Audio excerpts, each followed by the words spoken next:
Ce matin, je vais prêcher sur l'onction d'huile. Alléluia. Onction d'huile, puissance de guérison.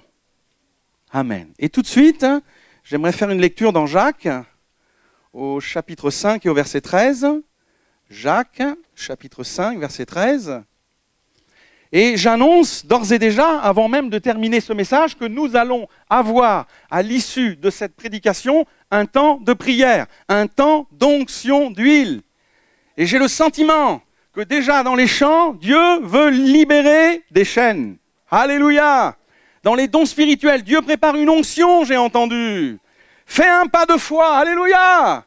Amen. Puis dans un autre don spirituel, il était question de grâce qui allait couler ce matin. Donc je crois qu'il faut préparer nos cœurs. Voyez, pendant que vous allez écouter ce message, préparez vos cœurs et attendez-vous à la guérison par l'onction d'huile. Alléluia. Faites-moi un signe. Amen. Lisons ensemble. Jacques, chapitre 5, verset 13. Quelqu'un parmi vous est-il dans la souffrance qu'il prie?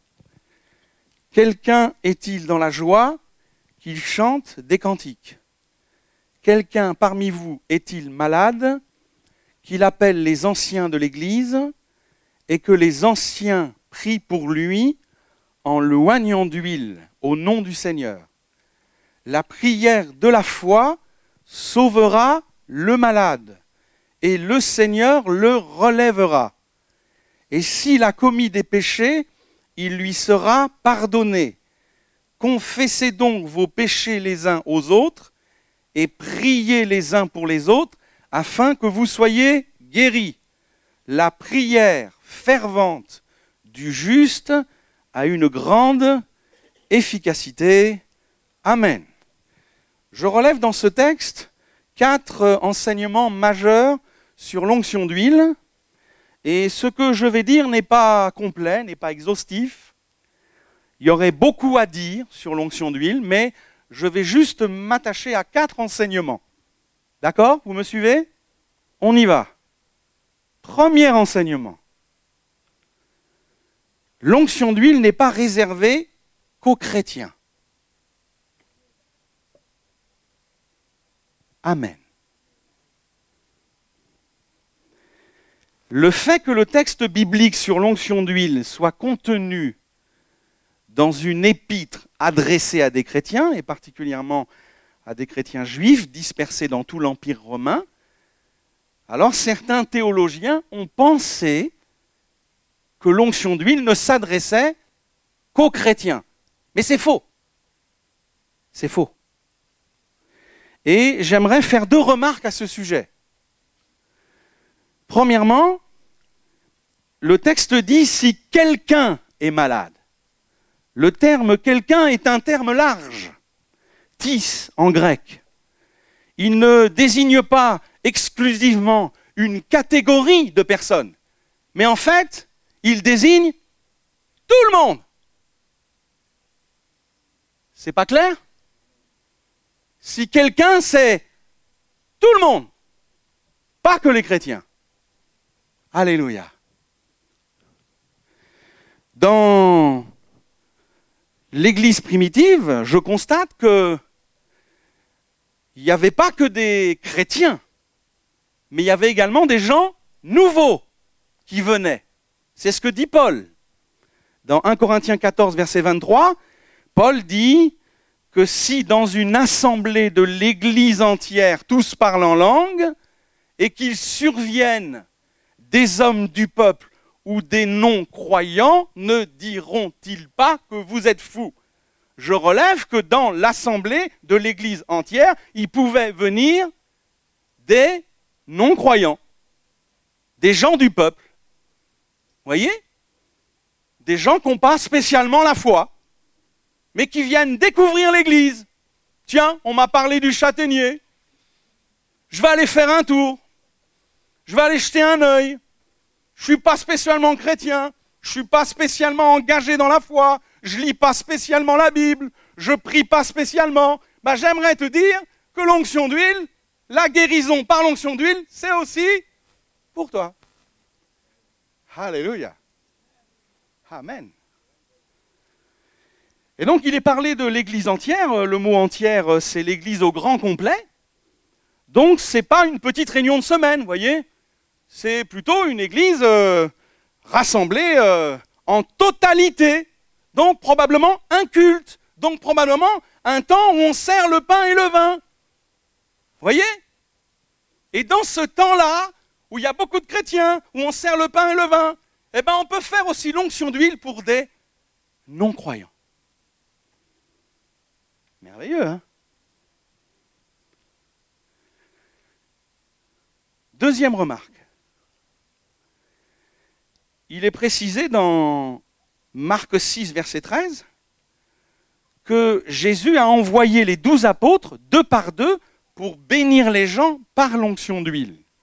Le texte dit, les 12 apôtres chassaient beaucoup de démons et ils soignaient beaucoup de malades et ils les guérissaient. Alléluia!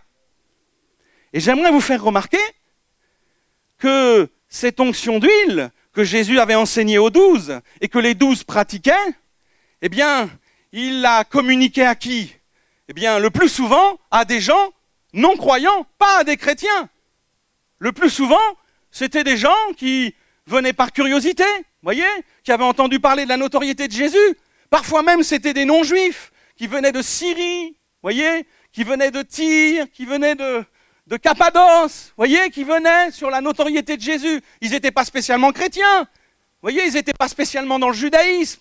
Ils venaient, on leur faisait l'onction d'huile et ils étaient guéris. Amen. Donc, c'est bien clair.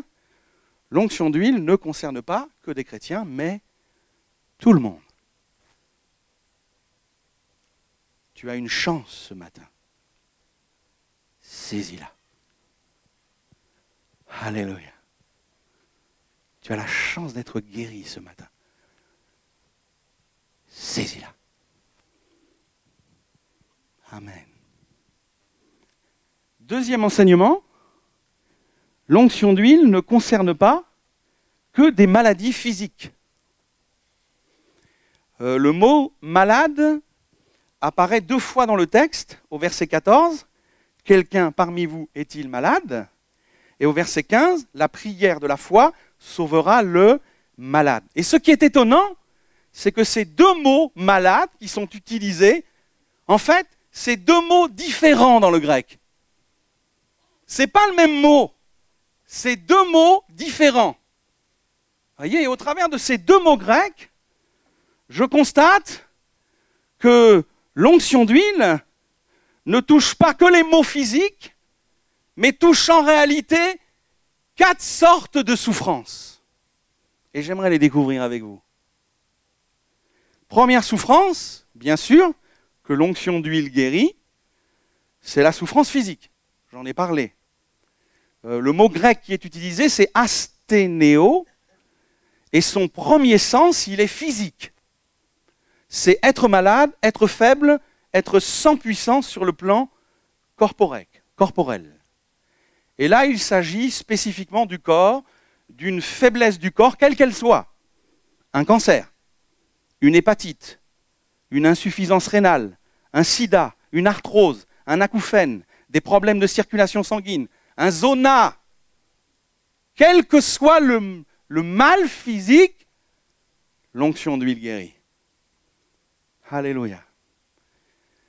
Également, l'onction d'huile concerne la souffrance matérielle. Toujours le même mot, asthéno en grec, il a un deuxième sens, et c'est être pauvre, être sans moyens, être nécessiteux.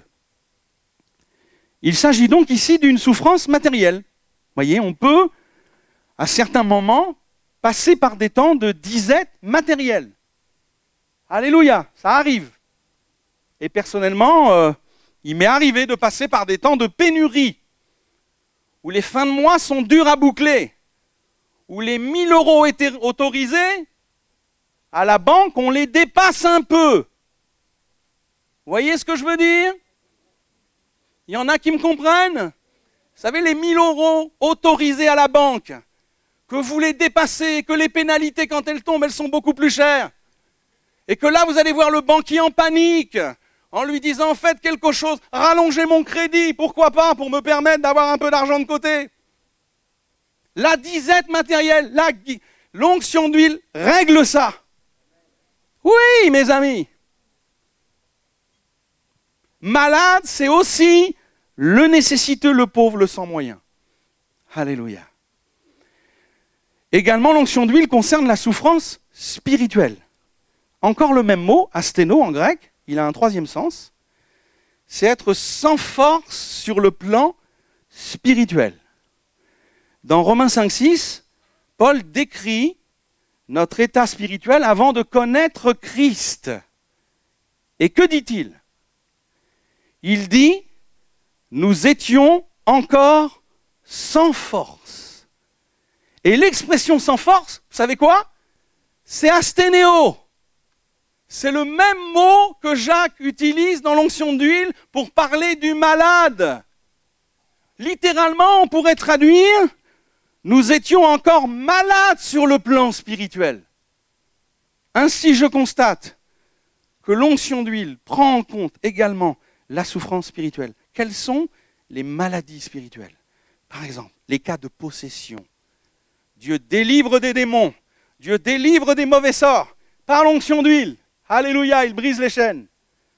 Amen, il délivre également des oppressions. J'ai plus de courage, j'ai plus de force, j'ai plus de jus. Je me sens oppressé, attaqué. Il délivre. Amen. Il délivre également des tiédeurs spirituelles. J'ai plus le goût de lire, de prier. J'ai plus le goût d'aller à l'église. L'onction d'huile, ça peut te redynamiser. Alléluia. Et puis ça concerne aussi des addictions spirituelles. L'alcool, la drogue. Puis d'autres addictions, la jalousie, la colère. Tous ces péchés qui sont comme des maladies spirituelles. L'onction d'huile peut nous en délivrer. Amen. Amen. Et puis je pense aussi à des cas de vide spirituel. Vous voyez, des hommes, des femmes, ils ont un vide. Moi j'avais ça, à 16 ans. J'avais un vide que rien ne pouvait combler.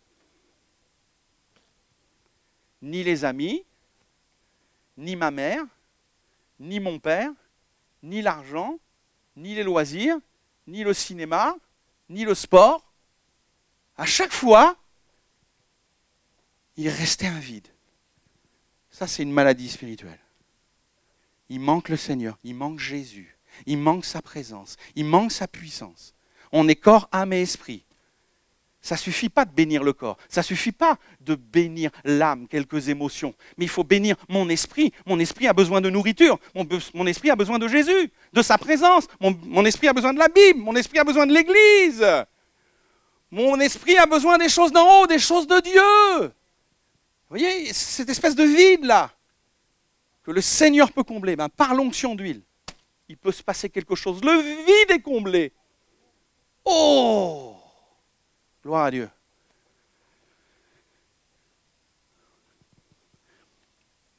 J'en arrive à une quatrième souffrance, qui est la souffrance morale. Je la découvre au travers du deuxième mot en grec, qui est le mot kamno. La prière de la foi sauvera le malade, c'est kamno, c'est pas asténéo. Et là, c'est être las, se lasser. Il est question de lassitude, il s'agit d'une usure morale en fait. La vie ne fait pas de cadeaux, je peux en parler un petit peu, ces 3 dernières années ont été un peu compliquées. Il y a une usure morale, ça s'empile, les problèmes s'empilent les uns après les autres.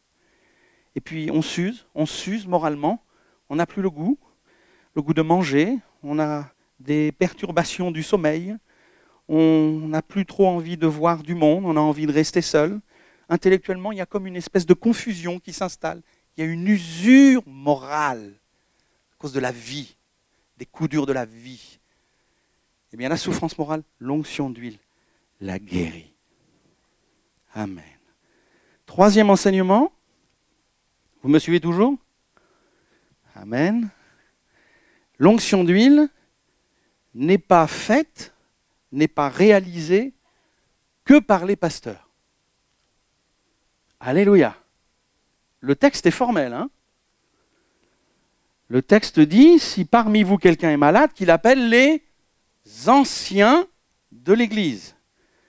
Et que les anciens prient pour lui. 2 fois le mot ancien est prononcé. Une première fois qu'il appelle les anciens. Une deuxième fois que les anciens prient pour lui. Pourquoi cette insistance? Pourquoi cette répétition? C'est certainement pour souligner la valeur et l'importance capitale des anciens dans une église, et particulièrement dans la prière, quand il s'agit d'intercéder pour les gens. Et c'est une richesse, les anciens. Dans l'église, ils viennent pour l'onction d'huile, ils prient. Alléluia. Et j'aimerais dire que leur prière, elle n'a pas moins de puissance que la prière du pasteur. Elle a autant de puissance, elle a autant d'autorité. Autant, mes amis. Pas plus, pas moins. J'en profite pour dire qu'il n'y a quand même pas que les anciens qui ont le droit de faire l'onction d'huile. Les pasteurs également sont autorisés. J'équilibre un peu, vous voyez. Vous savez pourquoi? Est-ce que vous savez pourquoi? Parce que dans l'Écriture, les pasteurs, ce sont des anciens. Amen. Donc nous aussi, les pasteurs, on est autorisés à prier. Alléluia.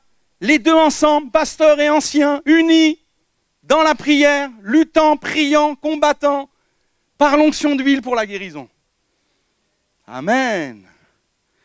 Hein, la Bible dit, juste un texte pour un peu fonder ça sur le plan biblique, c'est Pierre qui dit, voici les exhortations que j'adresse aux anciens qui sont parmi vous, moi, ancien comme eux. Donc Pierre était apôtre, il avait un ministère d'apôtre, ministère don de Christ, Éphésiens 4, pasteur, évangéliste, docteur, prophète, apôtre, mais malgré tout, il le dit, moi, ancien comme eux. Alléluia. Donc clairement, ils s'unissent ensemble pour prier et pour que la puissance de Dieu se manifeste. Alléluia. J'en arrive au 4e enseignement, puis je termine. L'onction d'huile nécessite une préparation pour qu'elle soit efficace. Je vois dans le texte de Jacques que nous avons lu 3 niveaux de préparation. Premier niveau de préparation, la foi. Et un don spirituel le disait, approche-toi, par la foi, l'onction est pour toi. C'est essentiel la foi. Le texte dit, c'est la prière de la foi qui sauvera le malade. Amen. Et le Seigneur le relèvera. Je vois donc que dans l'onction d'huile, la foi est capitale. Amen. Et il faut une préparation. Il faut absolument chasser le doute, chasser la peur, chasser l'incrédulité. En fait, avant d'arriver à l'onction d'huile, il faut recevoir dans son cœur une conviction. C'est sûr. Ça a marché. Amen. Voyez la préparation? Pendant que je vous parle là, préparez vos cœurs. Je vais m'approcher. Et c'est sûr, ça va marcher. C'est sûr, je serai guéri. C'est la foi. Une préparation de foi. Amen. Amen. Dis-le dans ton cœur. Dis-le dans ton cœur. C'est sûr, je serai guéri. Si je touche le bord de son vêtement, je serai guéri. Être sûr et certain.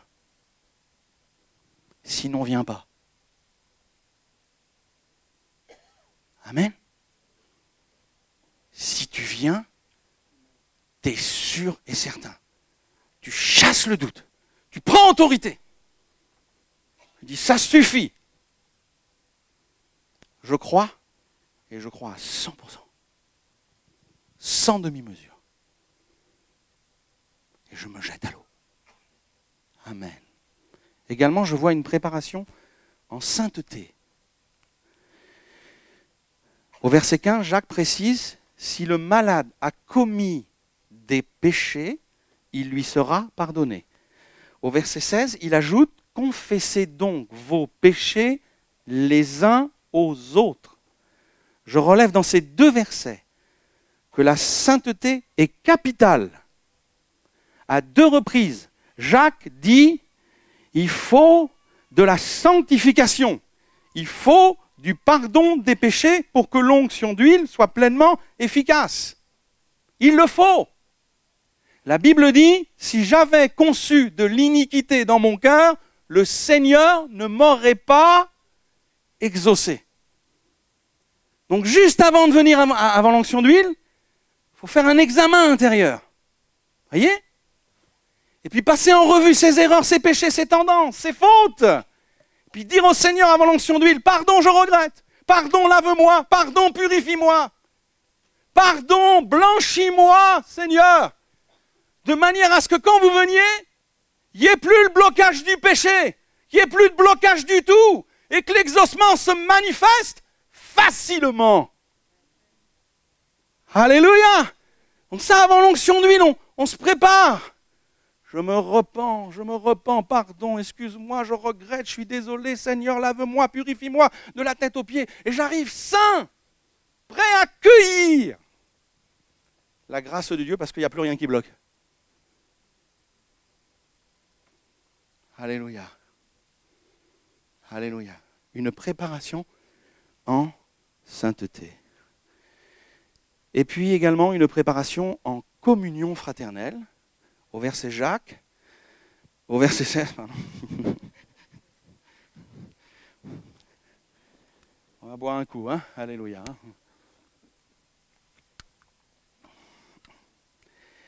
Au verset 16, Jacques déclare, toujours dans le cadre de l'onction d'huile, priez les uns pour les autres afin que vous soyez guéris.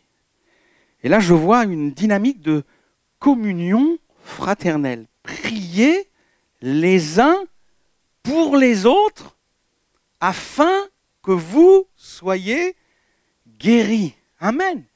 Je relève ici que ce n'est pas que les pasteurs qui prient à l'onction d'huile. Ce n'est pas que les anciens qui prient à l'onction d'huile. Non.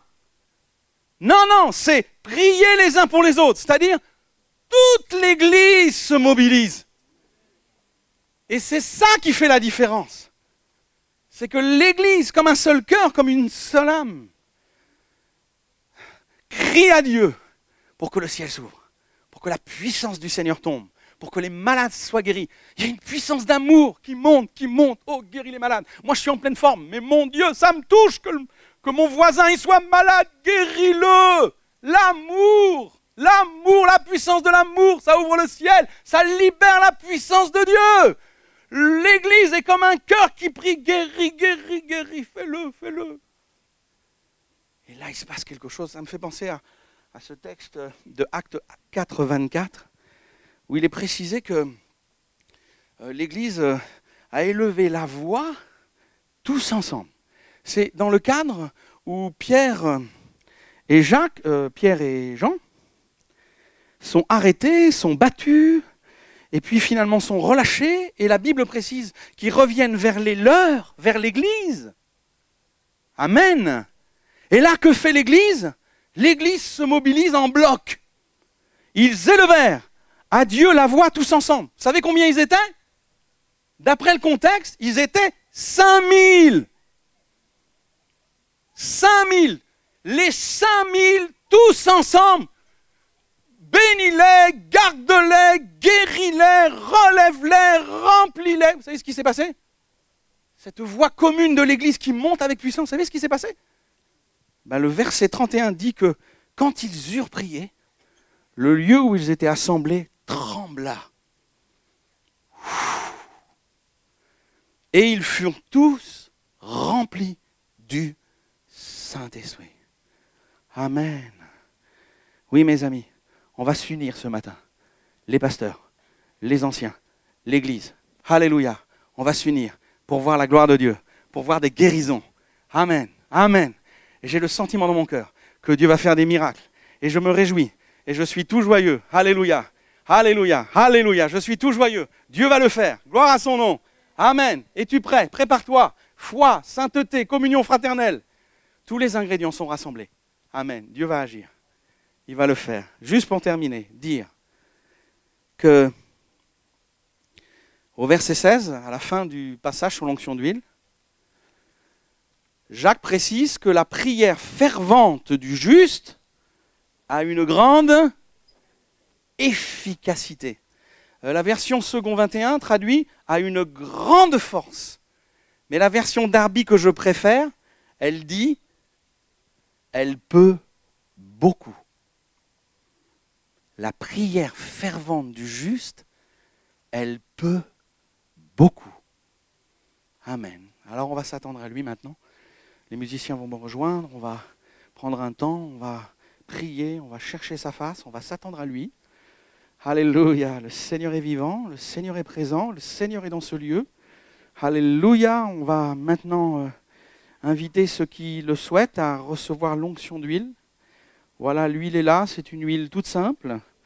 Elle n'a rien de magique, elle n'a rien d'extraordinaire. Elle est le symbole du Saint-Esprit. Amen. Et cette huile, symbole du Saint-Esprit, est chargée d'autorité. Alléluia. C'est un symbole spirituel. Le Saint-Esprit, c'est la force. Le Saint-Esprit, c'est l'autorité. Le Saint-Esprit, c'est la grâce de Dieu. Le Saint-Esprit, c'est l'onction qui brise le joug. Alléluia. Alors on s'attend à lui, voilà, tout simplement. On pourrait tous se lever à notre place, si vous le voulez bien. Et puis je vais demander aux anciens de venir, de s'approcher. On va commencer à prier. Amen. Et puis nous